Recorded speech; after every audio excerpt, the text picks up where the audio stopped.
संत योहन के अनुसार पवित्र सुसमाचार अध्याय 2 पद संख्या 1 से 12। तीसरे दिन गलीलिया के काना में एक विवाह था। ईसा की माता वहीं थी। ईसा और उनके शिष्य भी विवाह में निमंत्रित थे।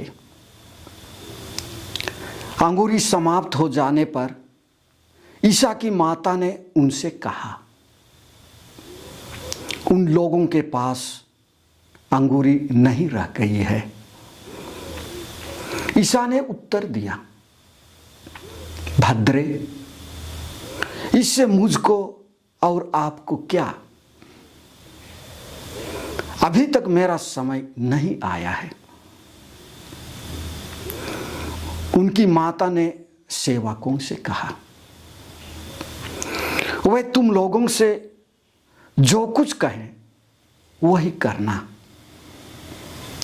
वहां यहूदियों के शुद्धिकरण के लिए पत्थर के 6 मटके रखे थे।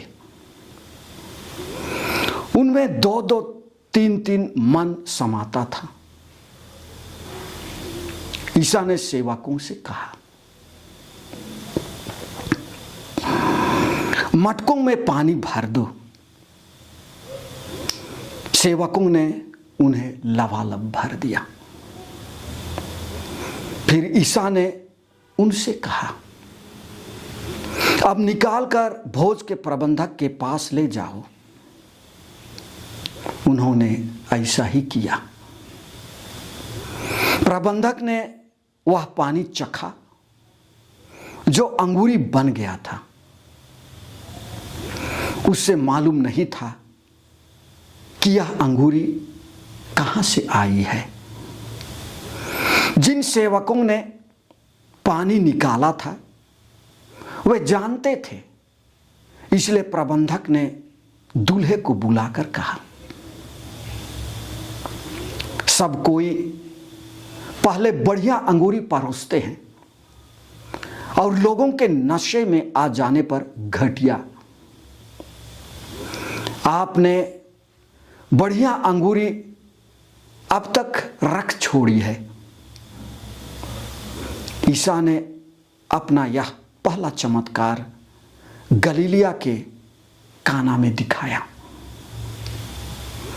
उन्होंने अपनी महिमा प्रकट की और उनके शिष्यों ने उनमें विश्वास किया। इसके बाद ईसा अपनी माता, अपने भाइयों और अपने शिष्यों के साथ कफरनाहुम गए, परंतु वे वहां थोड़े ही दिन रहे। प्रभु का सुसमाचार। प्यारे भाइयों एवं बहनों,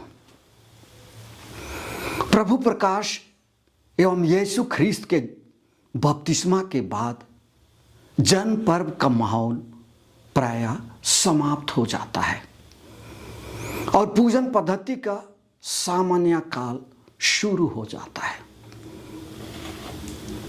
आज पूजन पद्धति के सामान्य काल के दूसरे सप्ताह में हम यीशु के पहले चमत्कार के बारे सुनते हैं।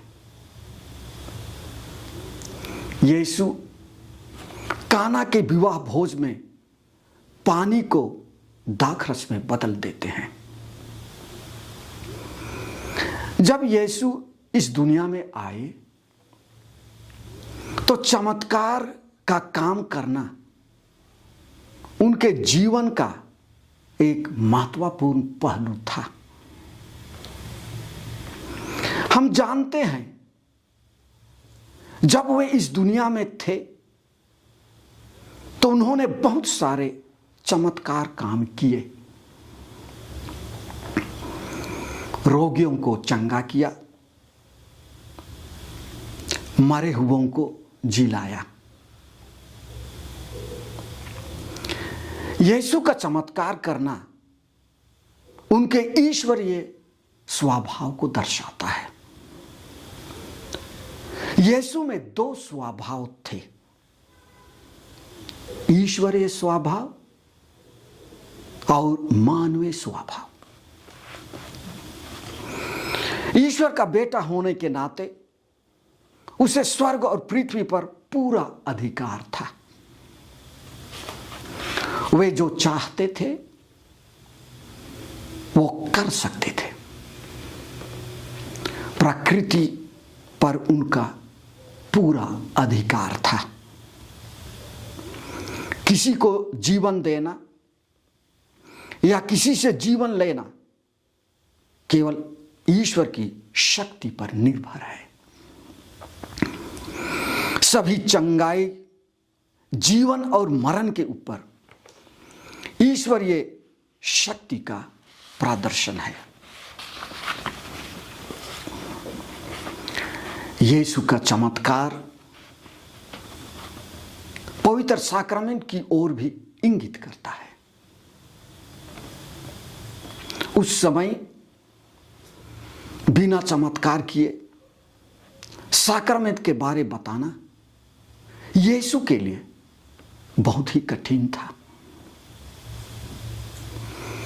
आज के सुसमाचार के अनुसार यीशु पानी को दाखरस में बदल देते हैं। ये भविष्य में यूखरिस्त संसार की ओर इंगित करता है। जिस प्रकार काना नगर में यीशु पानी को दाखरस में बदल देते हैं और जो भी उससे ग्रहण किए वे शारीरिक और आध्यात्मिक चंगाई एवं बल प्राप्त किए, उसी प्रकार यूखरिस्तीय संस्कार में पुरोहित रोटी और दाखरस को यीशु के बदन और लहू में बदल देते हैं। और जो भी यीशु के बदन और लहू को ग्रहण करते हैं उसे आध्यात्मिक और शारीरिक बल मिलता है। यूखरिस्त हमारे जीवन का केंद्र बिंदु है। यह हमारे लिए आशीष और कृपा का स्रोत है।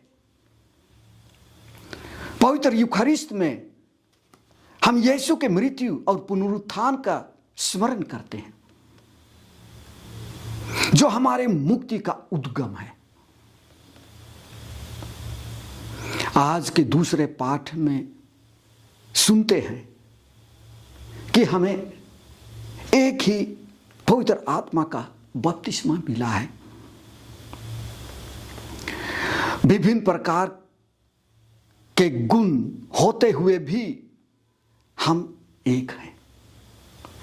पवित्र यूखरिस्त हम सबों को एकता के सूत्र में बांधता है। यीशु के चमत्कार करने के पीछे हमेशा कुछ ना कुछ संदेश रहता था। काना नगर में चमत्कार के पीछे यही संदेश है कि हम यूखरिस्त का आदर करें, लोगों के जरूरत और आवश्यकताओं के प्रति संवेदनशील बने। आजकल बहुतों को खाने के लिए एक शाम की रोटी नहीं मिलती है, तन ढकने के लिए कपड़ा नहीं मिलता है। बहुत से लोग बेघर पड़े हुए हैं। लोग हताश और निराश घूम रहे हैं। लोगों के आवश्यकता को पहचानना ही हमारा ख्रिस्तीय प्यार है। कोलकाता की संत मदर तेरेसा ने भी लोगों की जरूरतों को पहचाना और उन्हें प्यार किया। यही कारण है कि आज वह हमारे बीच संत बने। प्यारे भाइयों एवं बहनों, आइए हम भी एक दूसरे की जरूरत और आवश्यकता को समझें और एक दूसरे की मदद करें।